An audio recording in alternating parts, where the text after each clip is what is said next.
This is the Lone Crater YouTube. We hope this video helps. In this video, I will explain how to tell if mycelium is contaminated.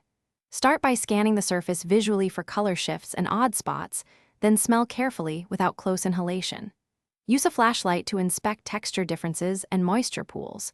Compare unaffected areas to suspect patches and document changes with photos. Keep work surfaces clean and avoid cross-contamination by isolating samples. If you see green, black, or fuzzy patches, consider removing or discarding the culture safely. Use simple timed checks to monitor mycelium development and catch contamination early. Record daily photos and note growth progress against expected patterns for your strain. When available, view a small sample under a microscope to detect bacteria or irregular hyphae. Compare texture, branching, and spacing to healthy samples. Rapid changes, slowed growth, or presence of small motile cells often indicate contamination and require prompt isolation or disposal of affected jars. If you're finding this helpful, please subscribe and hit like to support future content.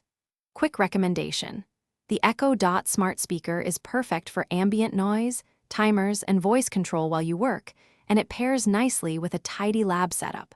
I use it for gentle white noise and precise timers during sterile steps.